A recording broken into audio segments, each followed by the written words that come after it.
Hi friends and fellow book nerds, welcome back to the channel. I have recently renewed my Kindle Unlimited subscription. I've had it many times in the past, but for the last year or so, I haven't had an active subscription.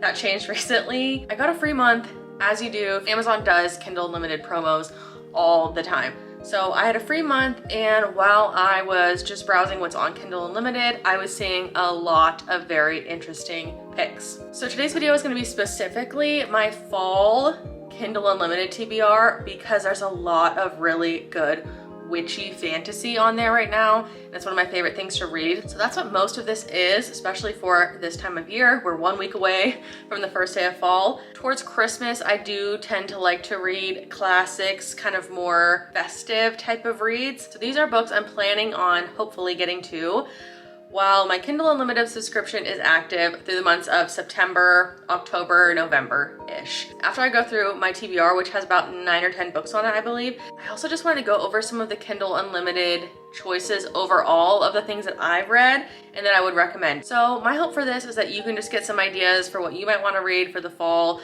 but also just in general. They've added a lot recently, and they've added a lot of very popular, iconic books and series to Kindle Unlimited recently. I've also listed these from least Halloween-y to like most Halloween inspired because I'm not a huge Halloween person. I don't do a lot of thrillers or horror. I do enjoy the more witchy, coven, kind of weird fantasy for the Halloween and fall time. So that's kind of what a lot of these are. Most of them are some subgenre of fantasy. I'm gonna be pulling up the books on my iPad here so I can kind of give a little bit of a description. The first book on my Kindle Unlimited TBR for the fall is Heartless Hunter. I have seen this book around quite a lot lately in the last year or so. This is the Crimson Moth series. I believe in the UK that is what the title of the book is Crimson Moth, or it's something different. They have a different cover and name. This is like a witch and a witch hunter type of situation. It says a steamy game of cat and mouse between witch and witch hunter played out against a backdrop of opulence, secrets, and bloody history. That sounds very good. Enemies to lovers, doesn't get more high stakes than a witch and a witch hunter falling in love. So this is a romantic fantasy that, to be honest, is just catching my eye because I love this cover so much.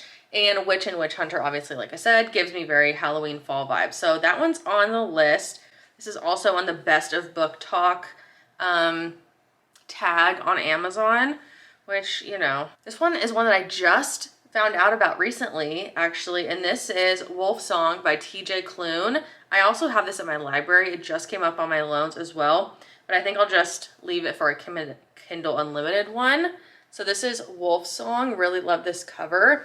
TJ Klune is the author of House in the Cerulean Sea, Under the Whispering Door, which I didn't enjoy, but I loved House by the Cerulean Sea.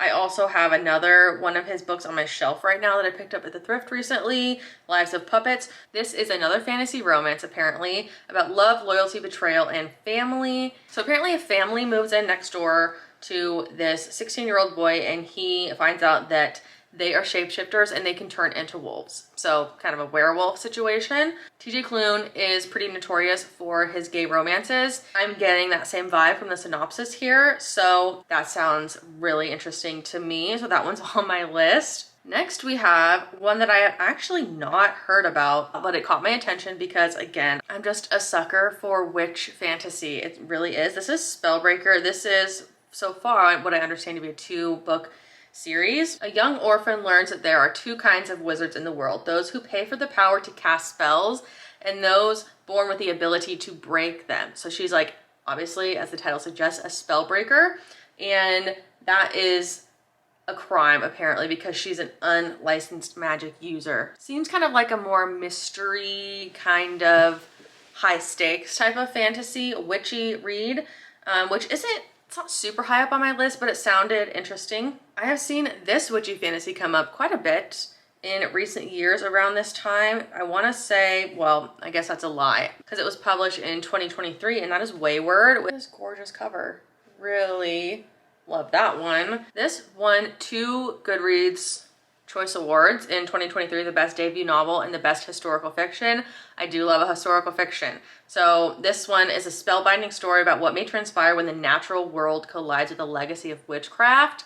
Love that. I really enjoyed like earth-based magic, especially with like a historical fiction type of setting. That one is quite high up on my list. Apparently there's some like time traveling involved, or it's just weaves together the stories of 3 separate women across 5 centuries. So from 1942, 1619, and 2019, and their witchy habits. So I'm very interested in that one. That one's, like I said, bestseller, really highly rated. So now we're getting a little bit more into what I consider to seem quite Halloween-y, if that's a word, spooky.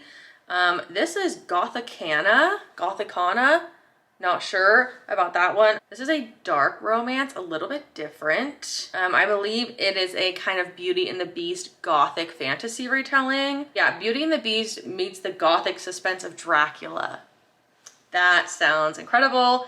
Erotic dark academia love story. So dark romance, dark academia, Beauty and the Beast, Dracula, an unusual girl, an enigmatic man, an ancient castle. That sounds really good to me, and these quotes that I am seeing on the Amazon page are already selling me. So reader discretion with this one. Seems like it's using the word erotic a few times in this description. So I would assume this is for mature audiences. Very much looking forward to this one. This is the Kindle cover, actually. So that one sounds really fun. Next on the list is one that I unfortunately have been putting off on my library many times since it came out. This was published in 2020, and that is the infamous Gideon the Ninth, which I believe is a series now.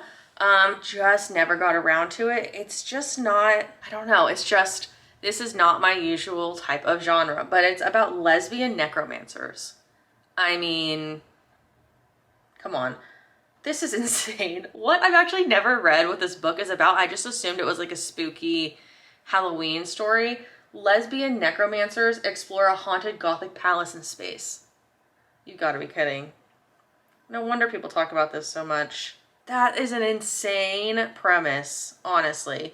Yeah, so there's 3 books in the series so far. I can't get over that description. Gideon the Ninth unveils a solar system of swordplay, cutthroat politics, and lesbian necromancers. Her characters leap off the page. I just think that sounds incredibly interesting. Fun fact about me, I really love space. I don't read as much sci-fi as I would like. There's just not enough hours in the day and days in the year to read all the books that I would like. And fantasy and dark romance just kind of has a chokehold on me, to be honest. But this is definitely up there on the list. I just want to like try something different. I just want to try something new. Gideon the Ninth, I just hear a lot of people rave about it and I want to read it. Okay, now we're getting into true Halloween witchy reads with the X-Hex. This one I see everywhere on every Halloween, fall TBR. It's a spooky romantic comedy, so kind of more of like a chick lit. Forgive me if that's like not a term that we use anymore. This is not my usual genre of like contemporary romance. Romantic comedy is not my usual genre. This is also a series. Erin Sterling casts a delightful spell with a spine-tingling romance full of wishes, witches, and hexes gone wrong. Just sounds like a fun time. I believe it's a little bit shorter than some of the others. That's my thing with a lot of the books that I like to read is they're so damn long. Like fantasies are usually like 400 pages minimum. And that's why I was enjoying the Never After series, because they were like 275, 300 pages, and they just flew by. So this one's a little shorter and seems a little more like lighthearted and fun. So when I'm in the mood for that, I think that will be a fun pick. Not my usual go-to, not as high on my priority list, to be honest, but it is on Kindle Unlimited. So it's one of those things where I can try it out, and if I don't like it, you know, I really didn't lose anything. This is another romantic comedy witch story. This is The House Witch, which really just got me with the cover. I love this art. It's so cute. Another series of 3. God, everything is in series. Another 475 pages. A little long for a romantic comedy, if you ask me.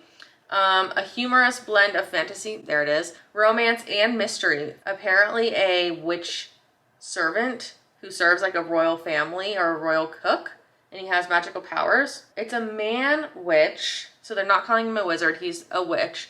What really got me on this one was, so he has a secret identity and he has a kitten familiar named Kraken.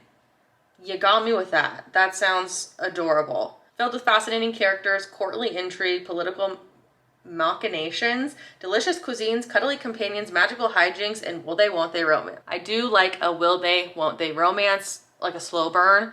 That does it for me. I love a historical setting. I enjoy like kind of royal monarch fantasy type castle family dynamics. So that one sounds intriguing to me. And then last on this list, we are going full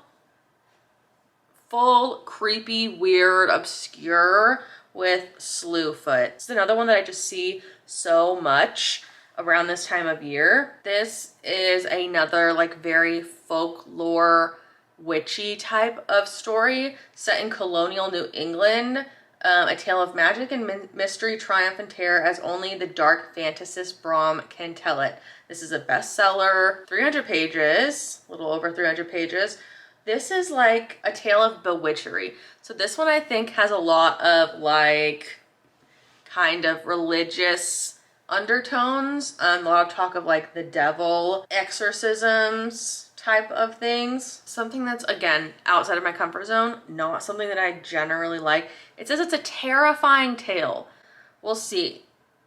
I don't know. So this is Connecticut in 1666. So you know what I'm saying? Like creepy as all hell. An ancient spirit awakens in a dark wood. The wild folk call him father, slayer, protector. The colonists call him Slewfoot, demon, devil. This gives very like M. Night Shyamalan vibes to me. Like The Village. If you guys saw that, it says it's haunting, terrifying. That's one I don't know if I'm gonna, I don't know. We'll see. That's why I love Kindle Unlimited though. I can try it out. I can read a little bit of it. If I know it's gonna give me nightmares or it's gonna make me feel uneasy in any type of way, I can always just pick up something else. That is it for my September kind of spooky fall Kindle Unlimited TBR. And then I also just wanted to chat a little bit about just some of the books that I saw, like briefly. I'm not going to give any synopsises or anything. Just give a little list of things that I have personally read and that I would recommend that are on Kindle Unlimited. Either they've been there for a while or recently added. So I'm telling you, there's a lot on here. A lot of classics, a lot of iconic series. We have Lord of the Rings, Harry Potter, the Bridgerton series, Handmaid's Tale, the Shadow and Bone series, Fourth Wing. If you want to read Fourth Wing, I wouldn't recommend it, but it is officially on Kindle Unlimited. If you've been around here at all, you know Lord of the Rings is my favorite book of all time. The Hobbit is also on there, so I would definitely recommend. The fall and winter is an amazing time to read Lord of the Rings. Who am I kidding? The spring is a great time to read it as well. I don't know. It's a year-round thing for me. Harry Potter specifically gives me more September, fall vibes. But some of my other personal favorite books, The Invisible Life of Addie LaRue was recently added. That is one of my favorite books of all time. Highly recommend it. Really cool story of like an immortal woman who never dies and like never ages. The Serpent and Wings of Night series I've also mentioned by Carissa Broadbent. I yap about that one all the time. It's also on Kindle Unlimited right now. The Silent Patient, which is one of my top, I would say, like kind of psychological thrillers that I have read. And Britney Spears' memoir, The Woman in Me, I also saw it was on Kindle Unlimited right now. So those are just some ones that I've read in recent years that I would highly recommend that I noticed were kind of recently added to Kindle Unlimited. I know it's obviously a very popular service and I feel like it's really improved in the last few years. Really did not have this extensive of a catalog and it lacked kind of a lot of popular and more mainstream books. And that seems to not be the case right now. Like I could basically read solely on Kindle Unlimited right now and not run out of things to read. So I'm very happy about that.